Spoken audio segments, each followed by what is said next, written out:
En la clase de hoy veremos los materiales que vamos a usar durante una edición de vídeo. Dicho de otra manera, veremos los tipos de archivo y de formatos que vamos a encontrar.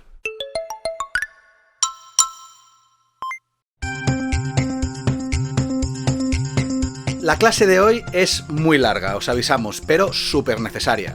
¿Por qué? Pues porque luego vais a intentar editar un vídeo y los archivos quizá no sean los más adecuados. Pero no os preocupéis que encontraréis los apuntes a toda esta clase en la descripción del vídeo y en el primer comentario fijado. A la hora de plantear una edición de vídeo nos vamos a encontrar un montón de archivos distintos. Y además todos ellos pueden tener formatos distintos. Y es que no solo de vídeo vive, y perdón la redundancia, el vídeo. De hecho podríamos decir que no es ni siquiera el 50% del material que vais a usar. Músicas, voces, imágenes animadas, textos, grafismos... Cada ingrediente de nuestra receta de vídeo tiene sus características propias y definitorias y más nos vale conocerlas de antemano. En la clase de hoy, archivos de vídeo, características de vídeo, archivos de audio, características de audio, archivos de imagen, características de imagen y conclusiones. Archivos de vídeo.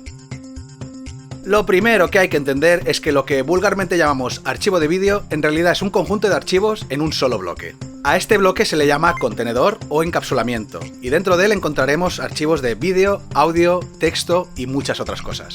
El contenedor suele mal llamarse el formato del archivo, ya que su acrónimo coincide con la extensión del mismo. Pero en realidad el contenedor es eso, un contenedor, y los archivos de vídeo, audio o lo que sea que contiene tienen su propio códec. ¿Y qué es un códec?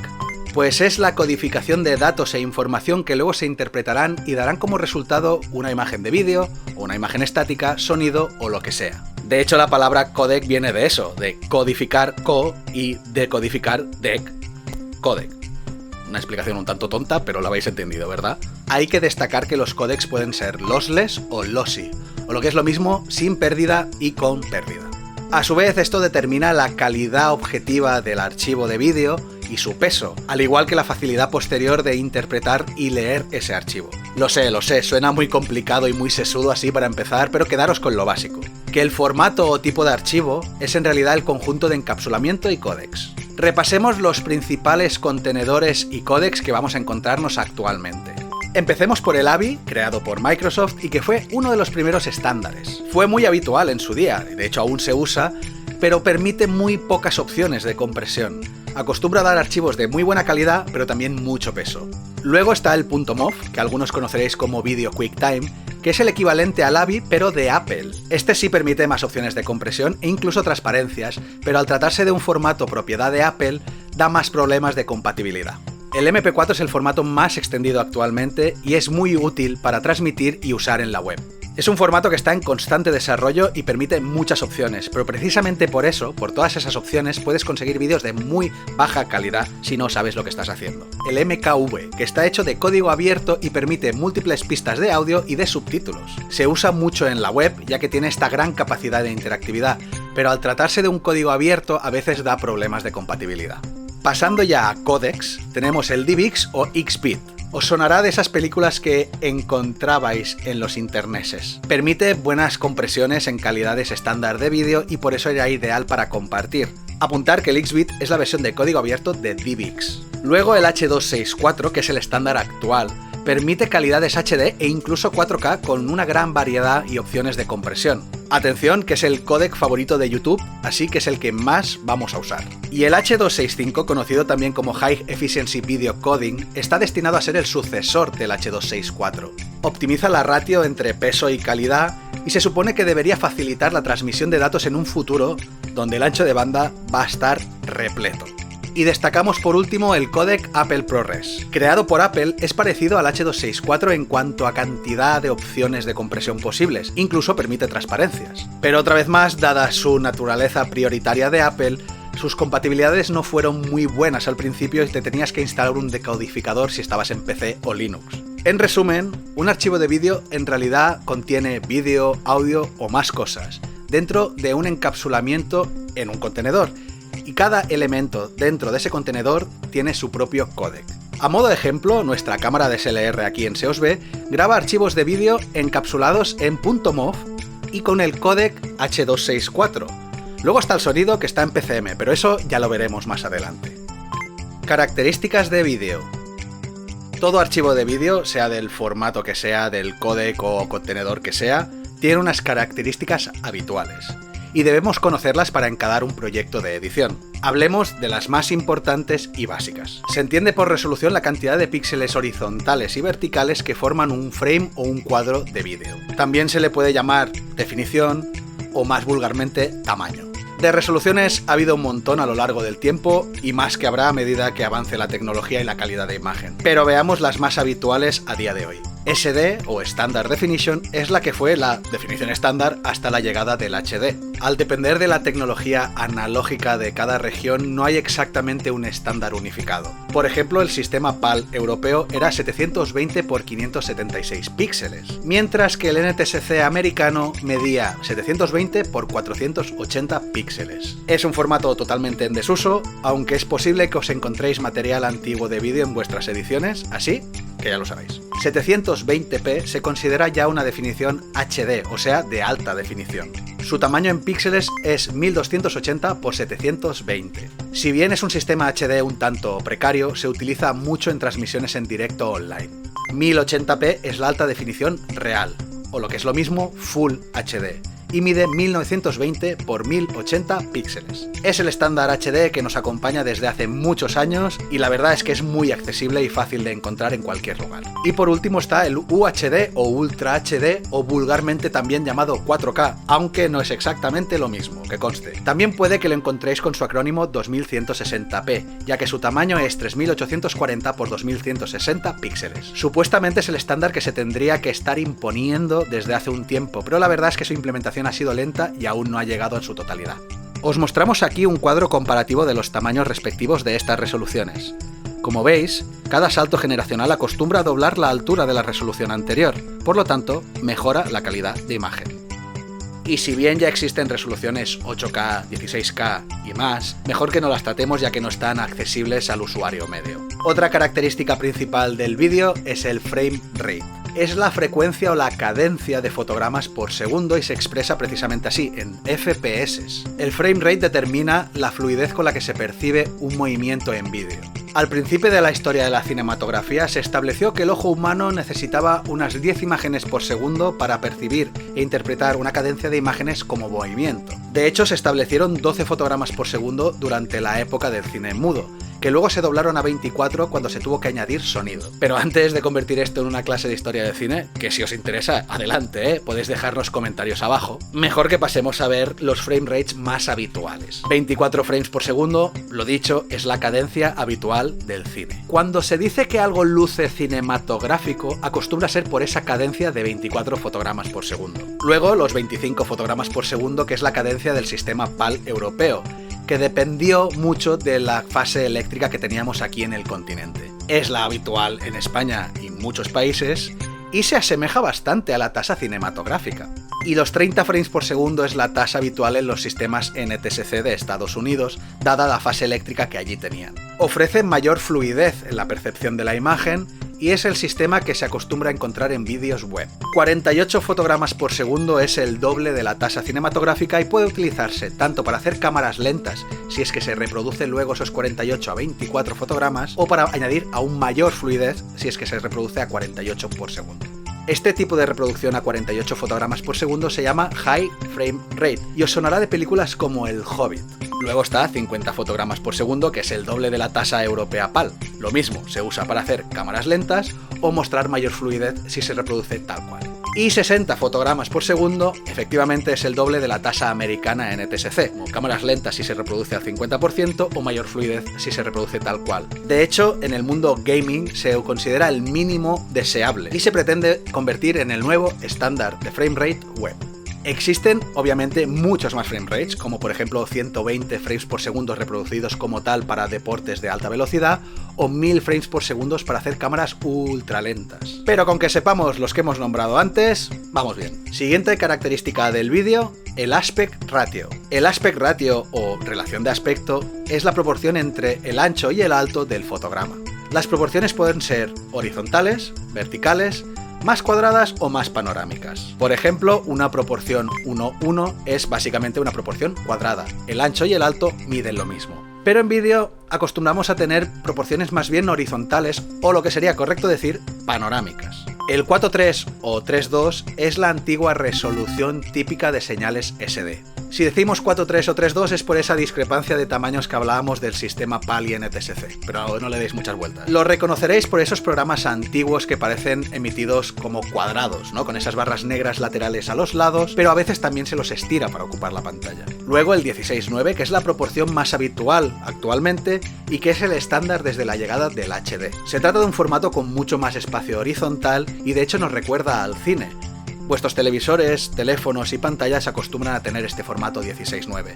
Y por último el 2.35, también llamado Cinemascope.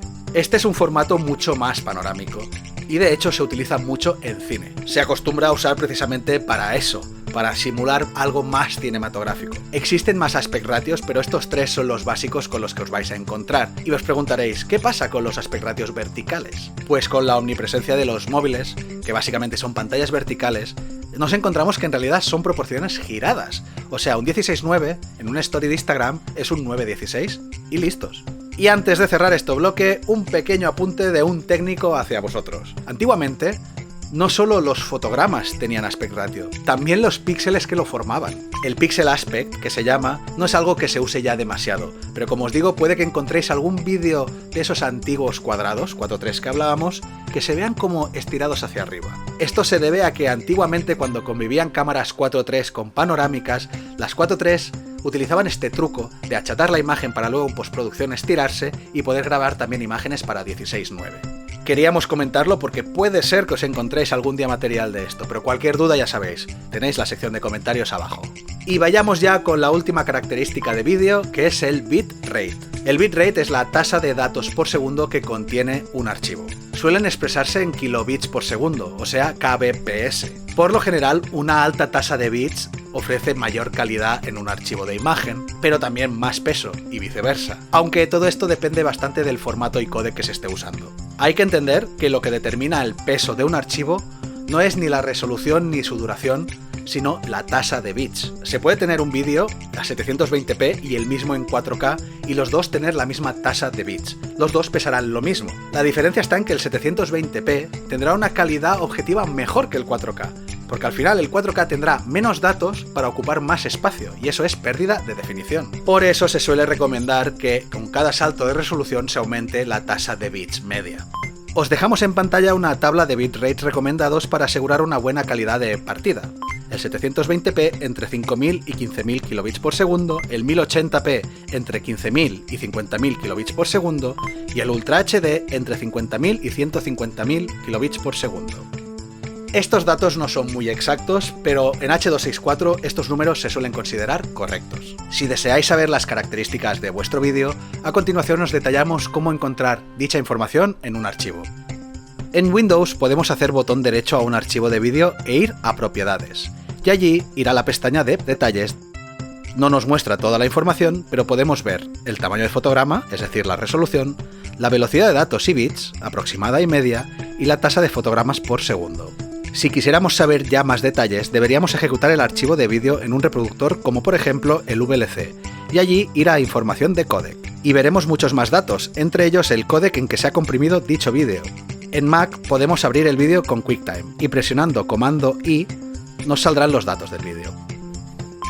Archivos de audio.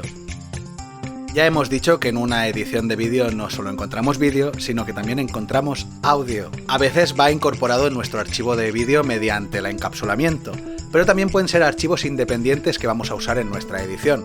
El sonido tiene sus propias características distintas a las del vídeo, pero antes mejor que hablemos de tipos de archivo y formatos de audio. A grandes rasgos hay tres tipos de archivos de audio. Los formatos sin comprimir, que son los que replican la forma de audio analógica de la forma más fidedigna posible. Acostumbran a tener una gran calidad de sonido, pero a su vez mayor peso, ya que utiliza una gran cantidad de datos en cada fracción de segundo, incluso en los silencios. Entre ellos se encuentran los formatos WAV, AIF y PCM, y se utilizan para la creación de masters. Los formatos sin pérdida o lossless a diferencia de los anteriores, sí que utilizan algoritmos de compresión. Con ello se intenta reducir parte del peso del archivo, pero sin perder gran calidad. Lo consiguen mediante compresión de información redundante, como por ejemplo los silencios, y como mínimo se le aplica una compresión de 2 a 1. Su calidad sigue siendo excelente, pero se ve muy reducido el tamaño del archivo. Entre estos formatos se encuentran el FLAC y el ALAC,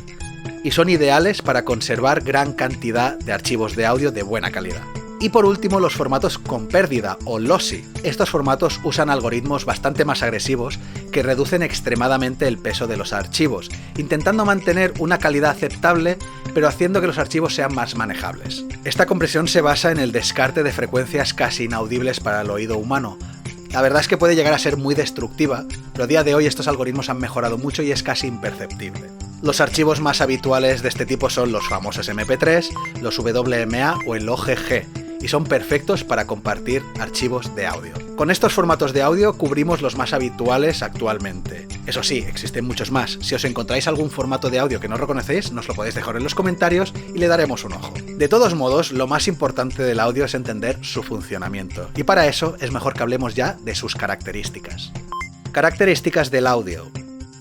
No entraremos en cómo se forma o funciona el audio digital, tranquilos, pero sí que hablaremos de las características habituales en los archivos de audio. Primero de todo, el sonido es en realidad analógico, por lo tanto su forma de onda será curvas perfectas y definidas, mientras que el audio digital es una interpretación de esa curva usando solo bits, o sea, ceros y unos. Proponemos el siguiente gráfico para que se entienda un poco más visualmente de lo que estamos hablando. Para recrear esta onda debemos aplicar tanto una serie de muestras en el tiempo, que aquí representamos horizontalmente, como una serie de escalones en amplitud, que la representamos en la vertical. Para igualar de la mejor manera esa onda analógica digitalizada debemos aumentar o disminuir esas columnas y escalones. Esas columnas son la frecuencia de muestreo y los escalones es la profundidad de bits. La tasa o frecuencia de muestreo es la cantidad de muestras que se toman por segundo para producir una señal de audio digital y se expresa en hercios. Se considera que para la conversión del mundo analógico al digital, el oído humano está sobre los 20 kHz, o lo que es lo mismo 20.000 muestras por segundo.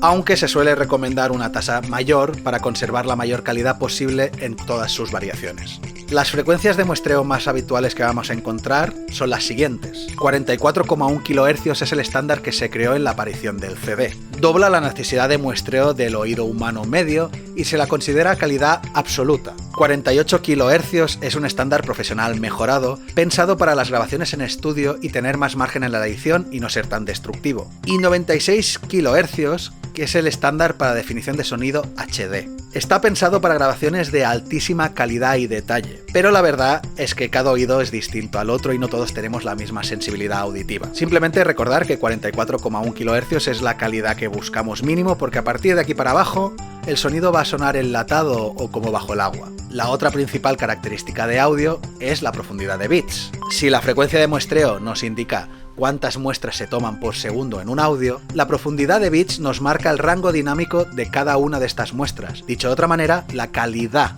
que permite esa muestra. Se suele expresar en bits y nos indica la cantidad de información que puede contener cada muestra. Las principales profundidades de bits en audio son 16 bits, que es el estándar de los CDs y para los masters, y 24 bits es el estándar definido para grabaciones de estudio y edición de sonido. Todo esto significa que la frecuencia de muestreo y la profundidad de bits no solo definirán la calidad del sonido resultante, sino también el peso del archivo. Por eso, en el caso de los archivos de audio comprimido como un MP3, se les aplica un bitrate. Con él determinamos, dentro de un muestreo y una profundidad, la cantidad de datos por segundo que le vamos a permitir al archivo usar para definirse, por ejemplo 320 kilobits por segundo, que además es el más habitual y el recomendado de usar. Y por último, en características de audio, hablemos de los canales. Un audio tiene señales independientes que se reproducen como sonidos. Estas señales se denominan canales y pueden variar entre uno o muchísimos. Se llama mono a todo audio que reproduce todos sus sonidos, sea voz, música, efectos, en un solo canal. Esto significa que solo hay un punto origen del sonido, sin colocación espacial. Suele utilizarse para grabaciones individuales en estudio, ya sea la voz o un instrumento, aunque también se puede hacer una masterización en mono. Luego tenemos el estéreo, en la que ya tenemos dos canales, izquierdo y derecho. Pretende imitar la audición humana con una oreja en cada lado de la cabeza y ya nos permite una mejor colocación espacial. Es el estándar más habitual, ya que nos permite determinar con facilidad dónde se encuentra el origen de un sonido, por ejemplo una voz que viene más de la izquierda o un instrumento que suena más por la derecha.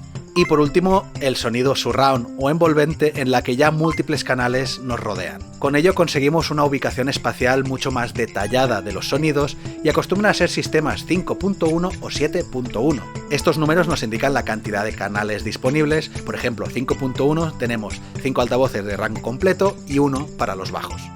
Y con esto podemos cerrar el apartado de audio. Resumiendo, la frecuencia de muestreo y la profundidad de bits determinan la calidad del sonido y los formatos más habituales que vamos a encontrar son el WAV y el MP3.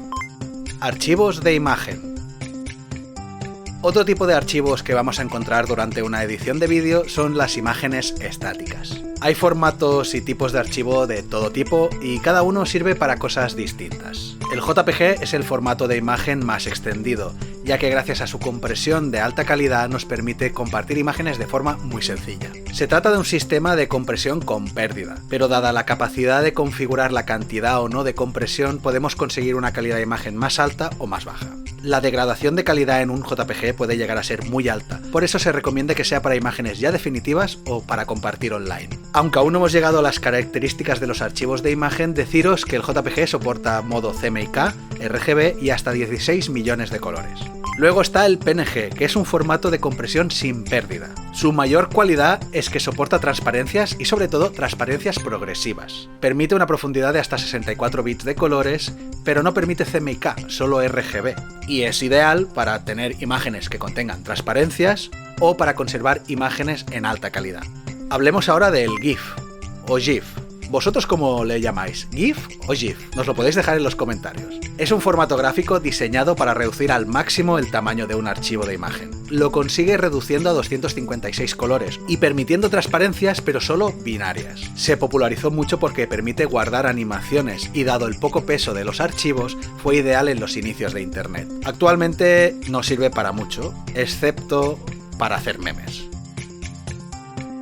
Y para no hincharos a miles de formatos más de imagen que existen, vamos a hablaros solo de un par más. Por ejemplo, formatos de imagen vectorial, como pueden ser el .ia de Illustrator o su equivalente de código abierto SVG. Su naturaleza vectorial los hace ideales para escalar 1001 veces las que queramos las imágenes que tengamos. Y citar el famoso PSD, que son los archivos de Photoshop que permiten tener capas. Esto puede llegar a ser muy útil en un programa de edición de vídeo, ya que al importar la imagen podremos seleccionar las capas que deseamos utilizar. Características de imagen. Del mismo modo que el vídeo o el audio, las imágenes tienen características propias, pero se verán subeditadas al vídeo que vayamos a editar. Por ejemplo, el vídeo siempre es RGB y siempre es a 72 píxeles por pulgada, al margen del perfil de color o la resolución que usemos.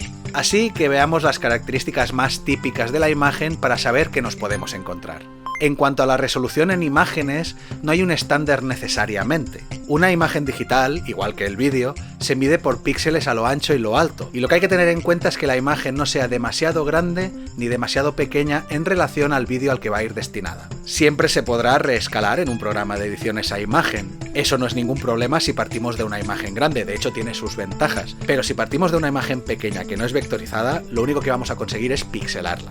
En cuanto a los píxeles por pulgada, en las imágenes pueden ser muy variados, dependiendo de si se crearon para ser impresos o mostrados en una pantalla. Ya lo hemos comentado antes, la densidad de píxeles por pulgada en el vídeo siempre es 72 píxeles por pulgada, por lo tanto hay que tenerlo en cuenta a la hora de calcular los tamaños de las imágenes. No es que sea necesario hacerlo, pero siempre facilita los procesos a la hora de llevar una imagen a una edición de vídeo. Y del mismo modo, el color y la transparencia de una imagen destinada a vídeo debe tener en cuenta que el vídeo siempre trabaja en RGB y en un máximo de 24 bits de color, aunque normalmente 16 bits de color es más que suficiente. Si os interesa profundizar más en las características de la imagen, Noé hizo un curso de diseño gráfico web que os dejamos aquí arriba y en la descripción de este vídeo. En él entra en muchos más detalles de ciertos aspectos, aprenderéis conceptos y programas de diseño gráfico. Conclusiones. No hemos parado de repetirlo, existen muchos más formatos de vídeo, muchos más formatos de audio, muchos más formatos de imagen, y más que van a aparecer a lo largo de los años. os hemos querido hacer una recopilación de los más habituales actualmente e incluso una recopilación de aquellos más clásicos que aún pueden aparecer en vuestras ediciones de vídeo. Pero sobre todo hemos querido hacer una mini guía de las características típicas de cada tipo de archivo, que son características comunes que vais a encontrar en cualquier caso. Os volvemos a recordar que tendréis todos los apuntes de esta clase en la descripción y el primer comentario fijado. Y ahora que ya sabemos qué tipo de archivos vamos a encontrarnos, vayamos a poner un ejemplo. Un vídeo que viene de la cámara en .mov con códec H264, audio PCM y a 1080, junto a una canción en MP3 a 320 kilobits por segundo y una imagen PNG con transparencia de un logo como este de aquí. Y ahora que tenemos todo esto, ya podemos encarar una edición, ¿no? Pues no, aún queda otra clase. La semana que viene os hablaremos de 6 programas de edición, tanto freemium como de pago, y de nuestra elección para el curso, que es Adobe Premiere Pro. Si os ha gustado este vídeo, agradeceremos vuestro like, que lo compartáis con todo el mundo, y si no estáis suscritos, no sé qué tardáis, darle ya y a la campanita también. Venga, hasta la próxima.